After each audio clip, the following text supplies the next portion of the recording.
El aborto terapéutico, hay que recordarlo, es aquel que se aplica cuando la vida de la gestante corre riesgo o cuando ésta corre riesgo de tener en su salud una afectación grave y permanente. O sea, se trata de un aborto que se practica en casos extremos.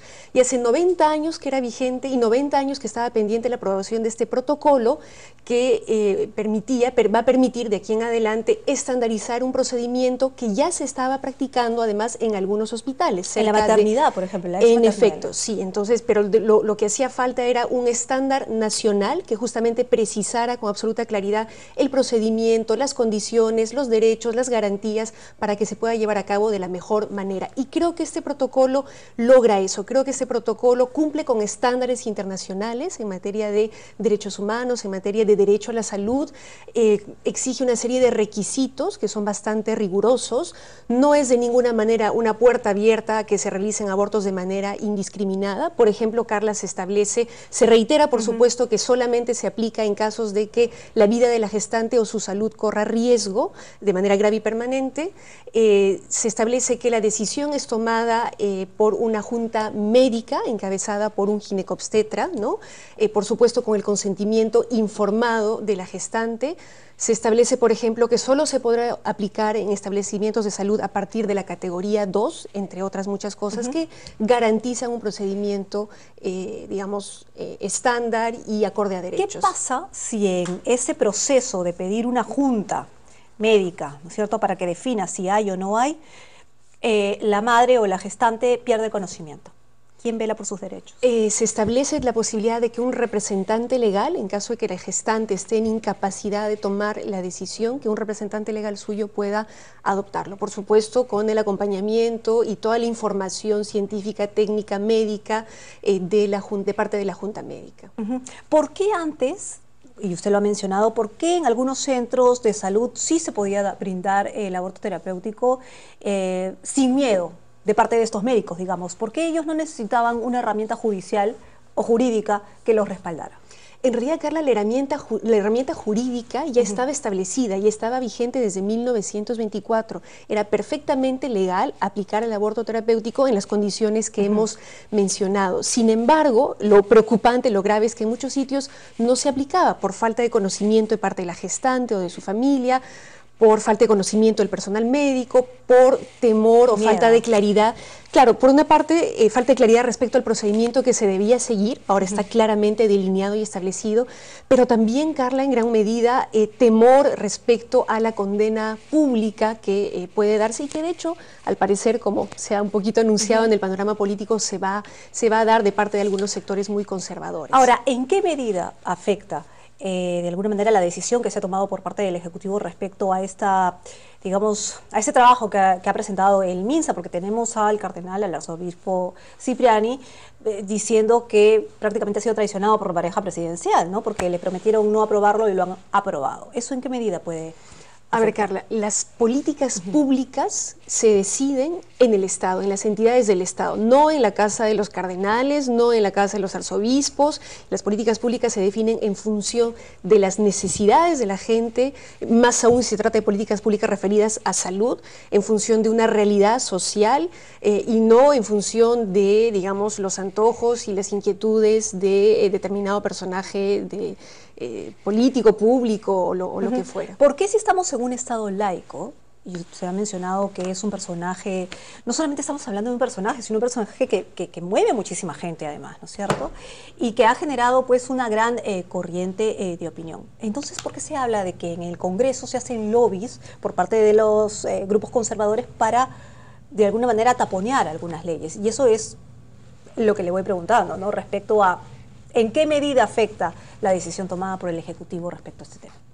Bueno, yo creo que es un mensaje claro de que el Estado, tanto el Poder Ejecutivo como el Poder Legislativo, deben basar sus decisiones, sus normas, sus políticas, como te decía, en función de las necesidades de la gente, en función de los derechos humanos, de los derechos a la salud u otros, en función del tema del que estemos hablando, y no en función de sus propias creencias o de las creencias de terceros, que son todas respetables, que tienen su legitimidad en su ámbito particular, pero que no pueden ni deben interferir en las decisiones instituciones del Estado, como lamentablemente aún ocurre en nuestro país. Ha ocurrido en este caso, Carla, o sea, hemos tenido que esperar 90 años para que se pueda emitir este protocolo. Hace ya cerca de 5 o 8 años, no sé exactamente la cifra, que ya estaba puesta sobre la mesa la propuesta técnica, pero que por presiones políticas de determinados sectores religiosos, ningún ministro de salud se atrevía a promulgarlo. ¿Era miedo? Por supuesto, claro que sí. Como miedo también hay en varios parlamentarios respecto a la aprobación de la unión civil. Algunos de ellos, es cierto, tienen, digamos, sus propias creencias, los ponen en contra de medidas como esta, pero hay otros tantos que simplemente no se atreven a aprobarla, aún considerando que pudiera ser buena la norma, por temor a los ataques que pudieran venir luego del sector religioso más conservador. Pero si tenemos a una Lourdes Flores, y ya ligando el tema político también al tema del protocolo, si tenemos a una Lourdes Flores que menciona que para el aborto terapéutico no se necesitaba de alguna manera una lista que enumere cuáles eran los problemas, porque el avance y la ciencia y la tecnología han avanzado tanto que no se necesita y que se podría salvar vidas. Carla, si fuera así, si realmente la ciencia y la tecnología hubieran avanzado tanto que no nos tendríamos que ver como Estado ante situaciones como esta, no hubieran ocurrido, por ejemplo, el año pasado, cerca de 122 muertes maternas por enfermedades que se agravaron con el embarazo. Muchas de esas muertes maternas se hubieran podido evitar de haberse aplicado el protocolo de aborto terapéutico. De tal manera que estamos frente a una realidad fáctica, valga la redundancia, que va mucho más allá de las creencias de las personas. Yo lamento mucho que Lourdes Flores, una mujer tan inteligente, una mujer que ha pretendido y pretende, aún creo yo, dirigir los destinos de la nación desde la presidencia de la República, no sepa separar el ámbito de sus creencias religiosas, muy respetables, del ámbito de las políticas públicas. Este listado al cual ella ha hecho referencia de patologías, enfermedades en las cuales se debe considerar el aborto terapéutico, no se le ha ocurrido a la ministra de Salud ni a la ministra Carmen Omonte, ha sido establecido por las sociedades médicas en sendos talleres, seguramente profundamente debatidos con la sociedad, con el Colegio Médico, la Sociedad de Ginecobstetricia, o sea, gente que sabe de este tema, no que cree o que piensa cómo debería ser, ¿no? ¿Por qué entonces sale una ministra de la Mujer, Carmen Omonte, a decir que en los próximos días se va a reunir con el cardenal Cipriani como para darle explicaciones de lo que ha sucedido, cuando sabemos que Juan Luis Cipriani no va a cambiar su punto de vista? No va a cambiar su punto de vista. Lamentablemente es una persona que se ha quedado en el siglo XIX, que sigue creyendo, como se creía en aquellos tiempos, y lo ha dicho públicamente, que la mujer está ahí para velar que la ropa esté limpia. O sea, lamentablemente hay personas que no han avanzado, no entienden que la mujer también es sujeto de derechos, que también la mujer tiene derecho a la vida, que la mujer no es solamente un útero andante que se puede descartar o cuya vida o existencia se puede negar tan fácilmente. Sin embargo, entiendo yo que de parte de la ministra Omonte puede haber una voluntad de hacer un gesto político, ¿no? Una muestra de tolerancia hacia posiciones de esta naturaleza, pero también tendría que cuidarse ella de no dar un mensaje que podría ser nefasto, ¿no? En el sentido de que el Estado tiene que incorporar, recoger las creencias religiosas de determinadas jerarquías eclesiales, ¿no? En todo caso, tendría que tener cuidado la ministra en precisar bien cuál es su mensaje, ¿no? Su mensaje no puede ser el de tenemos que escuchar, recoger, incorporar lo que piense el arzobispo o determinada autoridad religiosa para decidir las políticas públicas. Se puede dialogar, sí, pero las políticas públicas y las normas se deciden en función de criterios normativos, jurídicos, derechos humanos, Ha dicho que la etcétera. ministra de Salud se va a ir al infierno. Bueno, Carla, hay quienes creemos que el infierno no existe, pero sí creo que la historia juzgará quienes estuvieron del lado de los derechos humanos, del lado de los derechos de las mujeres y quienes se constituyeron más bien en trabas constantes a la emancipación, al avance en materia de derechos de la mujer. ¿Estamos ¿no? hablando realmente de una corriente religiosa de los católicos como tal? ¿O un grupo dentro de los católicos más recalcitrantes? Lo digo en comparación a los mensajes que da Francisco, el Papa Francisco, respecto a la tolerancia, por ejemplo, a los homosexuales, y lo que venimos discutiendo en nuestro país. Entonces, parece ser que no estamos en sintonía, o es simplemente una impresión. No, Carla, hay incluso estudios respecto a esta materia que señalan que hay una enorme distancia entre las jerarquías eclesiales y las feligresías, ¿no? No todos los católicos suscriben a pie juntillas lo que dice el señor Cipriani o incluso el propio Papa Francisco, ¿no? Y creo que justamente esto plantea un gran reto para la Iglesia Católica, como otras iglesias, de poder un poco adecuarse a los tiempos modernos, poder un poco escuchar a sus propios seguidores y feligresías para opinar sobre estos temas, Congresista, ¿no? se lo pregunto y se lo digo porque la quiero llevar por el lado de lo que ha mencionado Juan Luis Cipriani respecto a la pareja presidencial, porque por un lado ellos están bajando en las encuestas, ellos están hablando de ciertas cosas respecto al manejo del país, y si hay una corriente poderosa como es la católica, porque hay que reconocerla, ¿no es cierto?, también, va a comenzar a decir, me han traicionado y qué sé yo. Eso no podría generar también un poco de desestabilización, a pesar de que estamos hablando de una política pública y a pesar de que estamos hablando de un país laico. Si es que se hace un adecuado proceso de información a la ciudadanía en general, y eso va a incluir, por supuesto, a los ciudadanos católicos, y se les explica claramente que el aborto terapéutico se practica, como decíamos, Carla, cuando la vida de la gestante corre riesgo, cuando su salud puede verse gravemente y de manera permanente afectada. Si es que entienden que de lo que se trata aquí es de salvar la vida de las mujeres, yo estoy segura que los ciudadanos, incluidos los católicos, van a respaldar esta política pública. Ahora, abre la puerta al tema, y eso lo mencionamos en algún momento, pero rapidito nomás, abre la puerta al tema de que haya procedimiento para aborto por violación.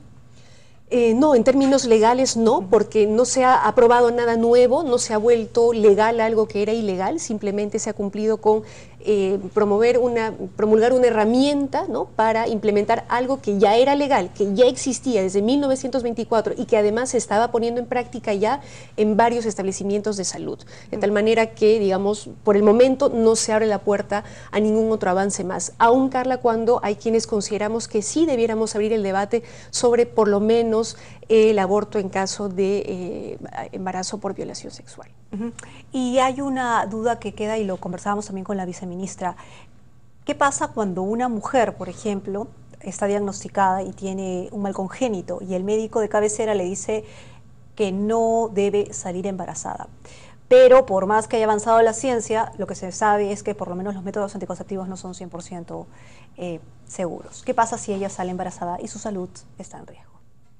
Tendrá que la Junta Médica determinar en casos como estos si su vida corre riesgo, si puede También haber una vale. afectación permanente y grave a su salud, y informando adecuadamente a la madre, ella tendrá que decidir si decide seguir con ese embarazo o no. Pero eso plantea también, Carla, la necesidad de profundizar, mejorar, implementar de mejor manera las políticas públicas sobre maternidad, de salud sexual y reproductiva, en términos de información, en términos de acceso a métodos anticonceptivos, temas que también lamentablemente están siendo bloqueados de manera permanente por este sector conservador. En el Congreso. En el Congreso, en el propio Poder Ejecutivo, Carla. O sea, para mí, por ejemplo, es inconcebible que hasta el día de hoy no pueda dar el Estado anticonceptivos orales de emergencia. Por ejemplo, a una adolescente que ha sido violada, Carla, y no someterla a la decisión de tener que decidir si tiene ese hijo o no. Podría muy bien el Estado proveerle inmediatamente una anticoncepción oral de emergencia y evitar así el problema. A su entender, ya quedó clarísimo que en el Congreso se está bloqueando todo proyecto. ¿El tema de la unión civil va a pasar o no va a pasar?